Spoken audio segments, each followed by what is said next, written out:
Hello to you out there. Nate Smith here, coming to you from what passes for my basement office. Wanted to talk to you today, wonder, I guess, a little bit about how it is that we get good at something.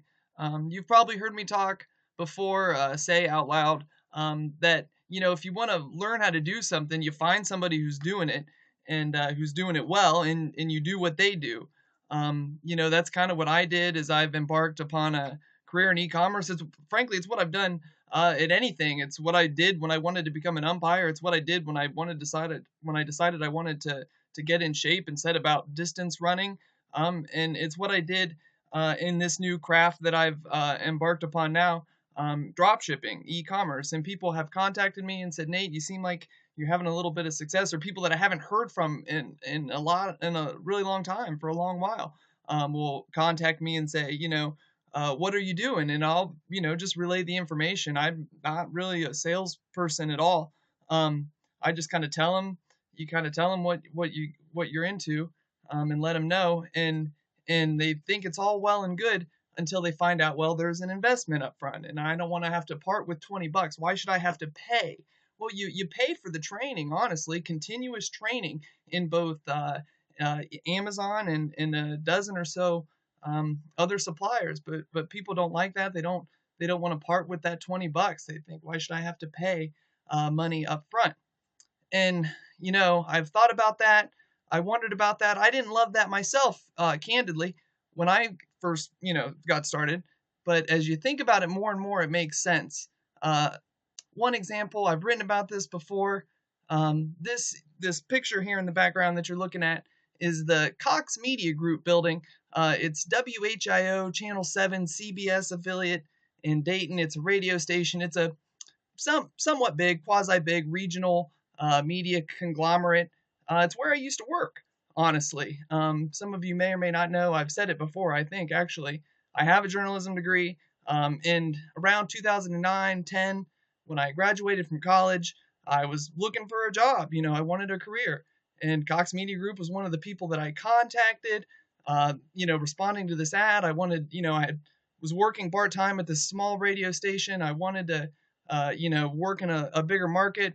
I hounded these people, called them, sent my resume once, twice probably. And finally, this guy calls me back. Well, we don't have what you're looking for available, or we don't think you're necessarily qualified, but we got this other position available. It's, fewer hours. It's less responsibility. It's basically just showing up and turning the soundboard on for this shock jock named Bubba the Love Sponge. And that's what I did. Worked minimum wage. Part of my responsibilities also included showing up for, like, if they had live broadcast on site type of situations. And this building is in downtown Dayton. So I would drive. I drove to downtown Dayton from my wife now, but my girlfriend then, where we lived in Springfield. I guess you can't see it up here. I can move it. Yeah, I can a little bit. Springfield, where we lived. It's like, yeah, you can see it, 37 minutes. And I was working minimum wage, and this is like in the wintertime, somewhat bad weather sometimes, to just trek on down here so I could turn this soundboard on here, all because I thought I was getting my foot in the door. Understanding that, like, at 5:30 in the morning on a Tuesday, or whenever I'm driving along, the interstate here, half awake, as you can see, like, why that was kind of worth it to try and get here, and show them that I was somewhat competent for other opportunity. So you break even today for the chance at bigger and better things for tomorrow.